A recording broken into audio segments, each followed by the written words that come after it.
Buenos días, mi nombre es Sebastián Aguavara, estudio Derecho en el primer semestre en la Universidad del SINU y yo les vengo a hablar sobre el Estado. El Estado es una estructura institucional generadora de reglas, las cuales se encuentran en la Constitución que cada ciudadano debe acatar. Según la Real Academia de la Lengua Española, el Estado se encuentra formado por un conjunto de instituciones no voluntarias que tiene el poder de regular la vida nacional en un territorio determinado. Y según Max Weber, el Estado es una organización que reclama para sí el monopolio de la violencia legítima. En este video se definirá los elementos del Estado, los estados modernos, el origen y la evolución del Estado y las formas de Estado y los sistemas de gobierno. Primero hablaremos sobre el origen y la evolución del Estado. Origen y evolución. El Estado no está como lo conocemos hoy en día. Tuvieron que suceder muchas cosas, tuvieron que haber muchos cambios para que viéramos al Estado como está hoy. Uno de ellos es el desarrollo de la agricultura. Antes, las personas veían la agricultura simplemente como un modo de subsistencia, para sobrevivir, para alimentarse ellos mismos. Pero ya después empezaron a ver la agricultura como comercio, que podría generarle ingresos. Se empezaron a hacer los trueques y se empezaron a hacer los cambios. Entonces, como la agricultura era muy importante, quienes tenían más tierra para cultivarla tenían más riquezas. Entonces hizo que la tenencia de tierras se convirtiera en un elemento de estratificación social.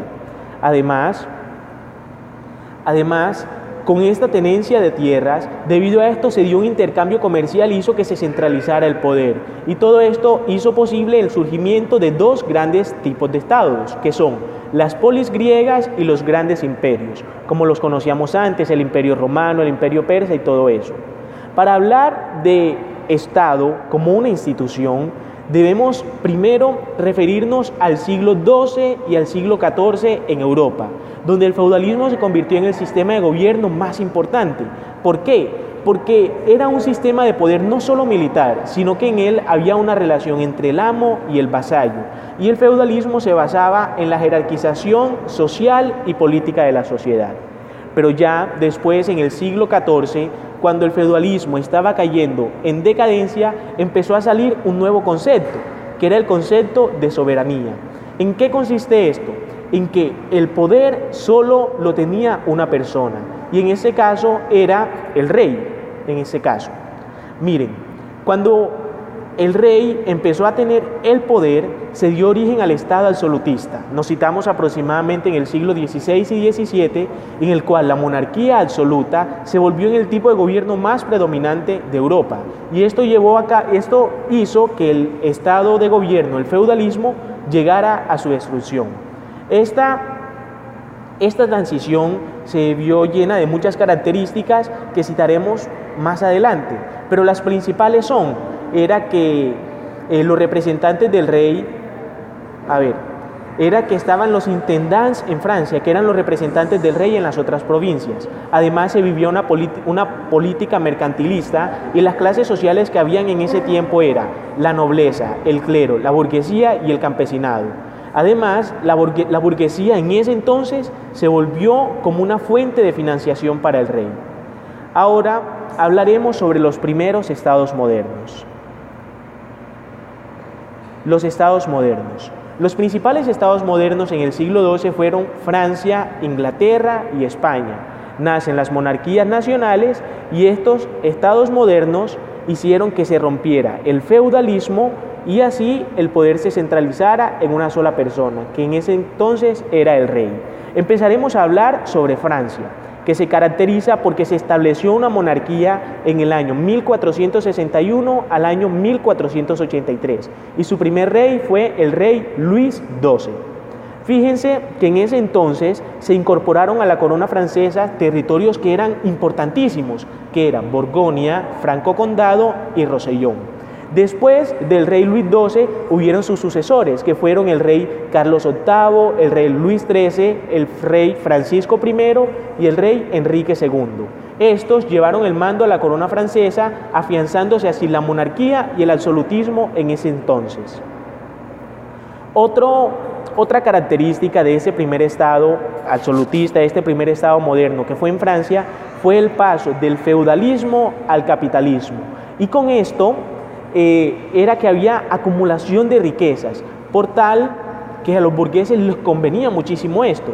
El capitalismo era la acumulación de riquezas y a los burgueses se lucraba mucho de eso. Además, en este estado se protegía la propiedad privada. Otro estado moderno fue España, que vamos a ver las características. Este nace con los reyes católicos, que era Isabel de Castilla y Fernando de Aragón en 1469. Pero este estado no fue simplemente una unión política, sino que estos reinos pues eran independientes aún, pero tenían la misma dirección religiosa, política y militar. En el siglo XI surgen las monarquías autoritarias. Además, se desarrolló el capitalismo comercial y el cristianismo, que era la religión oficial de España, se expandió y se propagó a muchos otros lugares. Vamos a hablar del siguiente reino o del siguiente estado moderno, que es Inglaterra. Fíjense que Inglaterra es muy particular. Enrique VII fue el primer rey. Entonces, él inició la política absoluta en Inglaterra. Cuando Enrique VII llegó al rey, cuando Enrique VII llegó al poder, él tenía mucho poder, él tenía mucha libertad, pero sin embargo, tenía un parlamento y el poder de la iglesia que lo regulaba, que lo paraba, que lo frenaba, por así decirlo. Entonces, su poder tuvo más regulación o más freno, por así decirlo. Además, el rey se apoyaba en la burguesía, ya que la burguesía era una clase en pleno desarrollo. Entonces, encaminada las fuerzas de la nación hacia el engrandecimiento mercantil a través del dominio marítimo y el establecimiento de relaciones comerciales con las naciones más prósperas de esa época.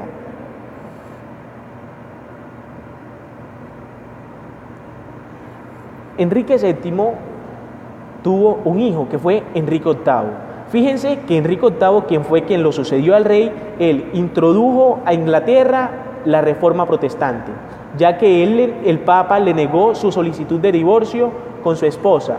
Entonces, Enrique VIII, por así decirlo, excomulgó o alejó al Papa. Y entonces él se hizo el jefe de la iglesia en Inglaterra. Fíjense que ya después de Enrique VIII, él tuvo una hija. Entonces, la hija, que era la reina Isabel, ella comenzó a perfilarse como durante el reinado de Isabel, Inglaterra empezó a perfilarse como rival de España, al igual que su padre. Entonces, al igual como pasaba en Inglaterra, su poder era regulado por la iglesia y por el parlamento. Ahora vamos a hablar sobre los elementos del Estado. El Estado se constituye de 3 elementos que son importantísimos. Son 3 elementos que deben permanecer en todo momento. Sin esto no hubiese Estado. Y los elementos del Estado son, primero, el territorio, que es la porción de tierra donde están los habitantes, donde están los ciudadanos. Segundo, la soberanía. La soberanía es la característica obligatoria del Estado. ¿En qué consiste la soberanía? Que después del Estado, del poder del Estado, no debe haber uno más arriba. El Estado es soberano en su territorio. Lo que diga el Estado se debe cumplir y no debe haber un poder por encima de él. Y además está la población, que son los ciudadanos o las personas que habitan en ese territorio en el cual el Estado ejerce su soberanía y ejerce su poder. Más adelante vamos a hablar ahora, continuando sobre las formas de Estado y los sistemas de gobierno. Fíjense que las formas de Estado hacen referencia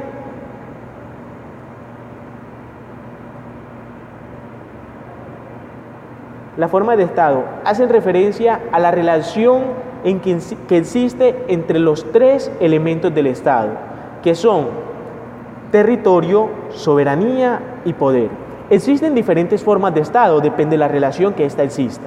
Entonces, las vamos a ver a continuación, que son los estados autonómicos y también están los estados unitarios. Fíjense que los estados unitarios es aquel que está regido por un solo gobierno. Este gobierno rige o gobierna todo el territorio y todos los ciudadanos de ese gobierno le deben obedecer porque es un poder central. Además, este estado unitario se caracteriza. Otro tipo de estado es el estado federal. Es en el que el territorio está dividido en otros estados y estos estados gozan de un poder con total independencia y se reserva el poder en campos específicos. Además, los estados federados, que son estas porciones de territorio, poseen su propia constitución política y pueden tener la capacidad de elaborar leyes civiles o penales.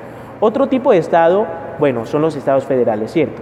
Y ya después están la Confederación de Estados. Se conoce como Confederación de Estados a la unión de estados que ceden una parte de su poder a un poder central y gozan de libertad para abandonar este estado central cuando ellos quieran.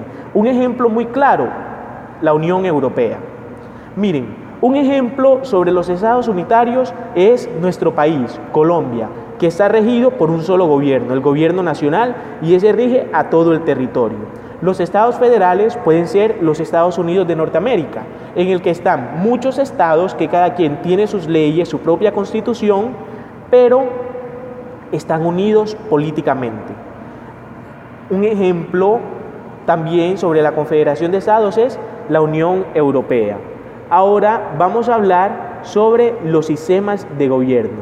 Fíjense que los sistemas de gobierno están relacionados entre sí no por sus, ¿cómo les digo?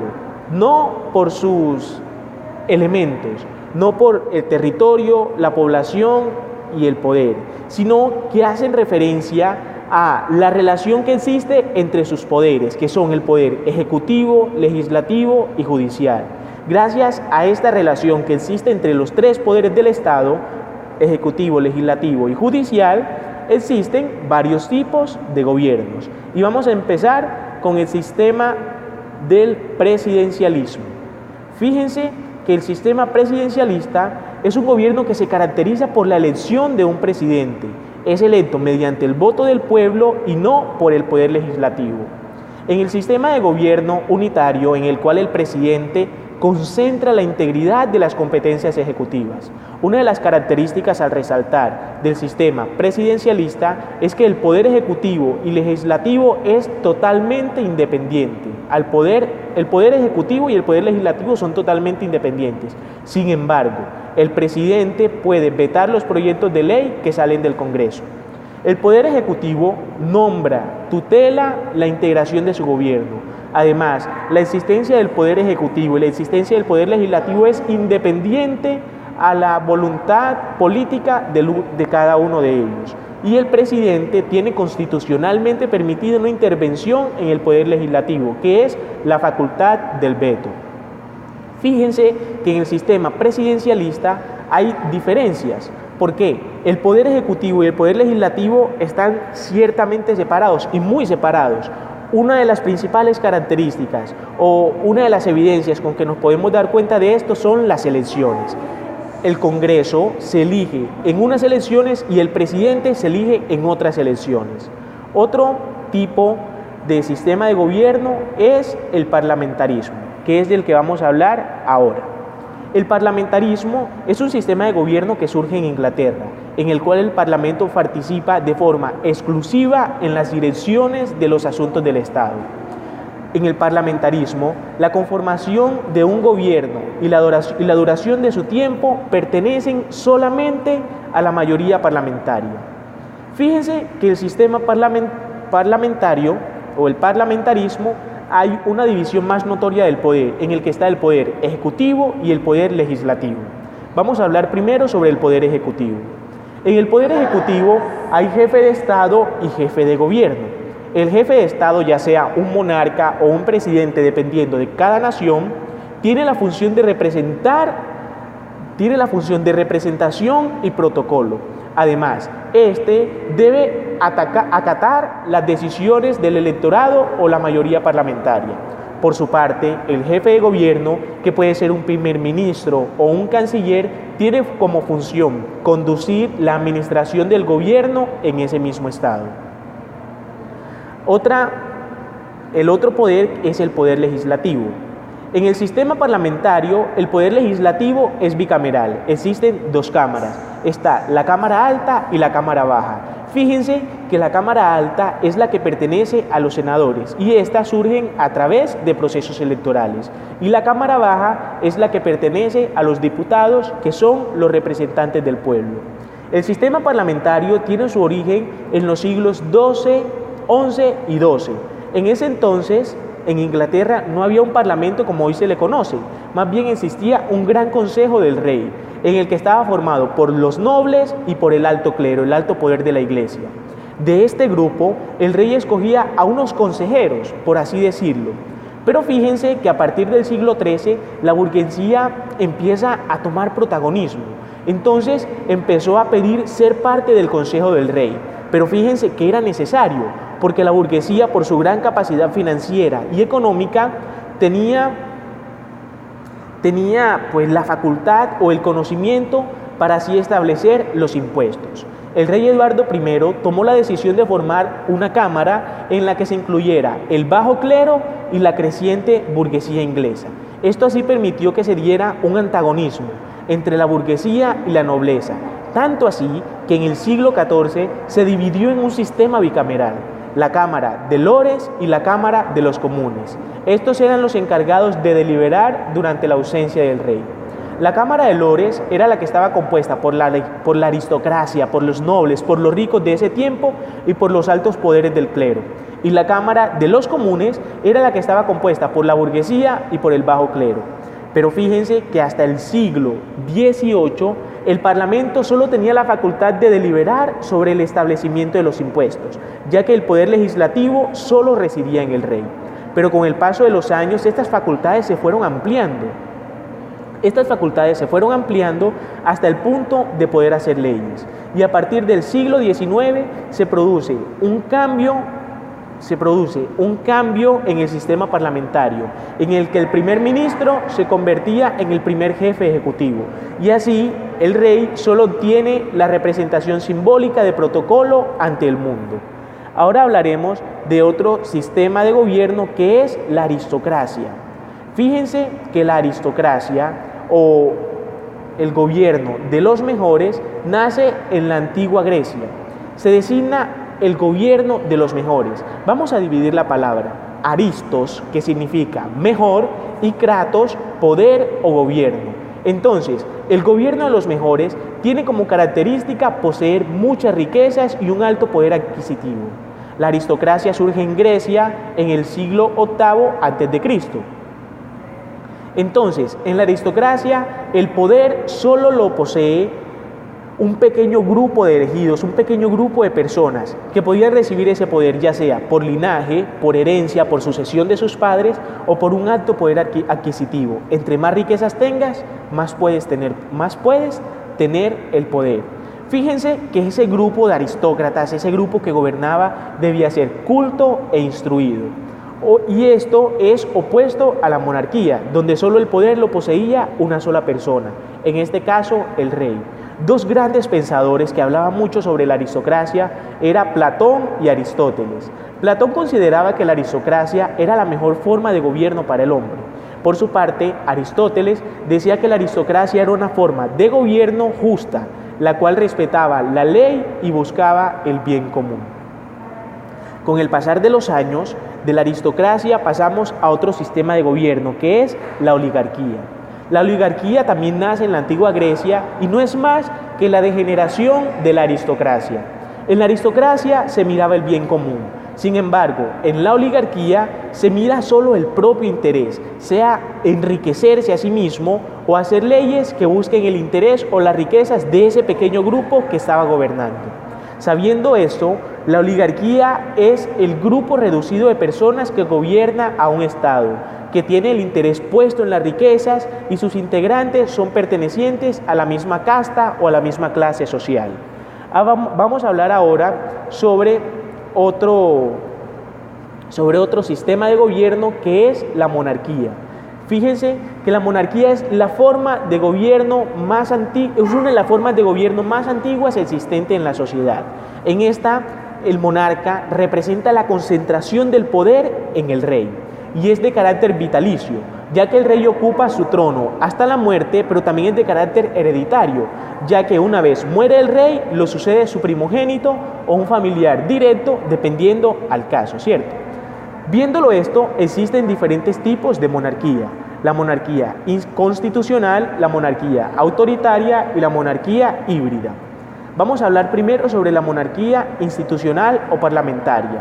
En esta monarquía es en la que el rey encuentra su poder limitado en función de la intervención del Parlamento, y la Constitución es la encargada de encaminar el ejercicio y el límite del poder. Los poderes se dividen en ejecutivo, legislativo y judicial, y cada uno, desde su lugar, va a controlar al rey, que es el que maneja todo el reino. Otro tipo de monarquía es la monarquía autoritaria, en la que el rey concentraba todo el poder y gobernaba autoritariamente. Además, imponía el pago de impuestos obligatorio a sus súbditos, ya que se tenía muy en cuenta el concepto de legalidad divina. ¿Cómo así? El rey autoritariamente decía: yo soy el rey y mi poder viene de Dios, y yo solo debo rendirle cuentas a Dios. Entonces, el rey muchas veces se dejaba llevar por sus riquezas, se dejaba llevar muchas veces por su ambición y decía: yo no tengo que rendirle cuentas a nadie, yo le rindo cuentas a Dios, y trataba a los súbditos de una manera déspota. Pero también existe la monarquía híbrida, que es un punto intermedio entre la monarquía constitucional o parlamentaria y la monarquía autoritaria. En este caso se habla de un rey que tiene un poder absoluto, pero que también permite la intervención de la Constitución o del Parlamento en diferentes casos. Y ya por último, vamos a hablar del sistema político, del sistema de gobierno del absolutismo. Para hablar de absolutismo es necesario citar a Thomas Hobbes. Entonces, se debe entender que el poder del monarca provenía de la divinidad y él solo debía rendir cuentas a Dios por sus acciones. Thomas Hobbes rompe con esta visión al justificar el estado de naturaleza, en donde el hombre se encontraba en una guerra de todos contra todos, y donde cada uno velaba por sus propios intereses para sobrevivir y así lograr un clima de paz y de armonía. Entonces, se cree que el Estado va a surgir de un contrato entre los individuos, constituyendo así la suma de todos los intereses particulares y la libertad de cada individuo. Con eso terminamos nuestro mapa conceptual, donde nos dice qué es el Estado, sus formas de Estado, los sistemas de gobierno, los elementos del Estado, los estados modernos y el origen y evolución de este gran sistema del que hoy estamos regidos. Muchas gracias y que les vaya muy bien.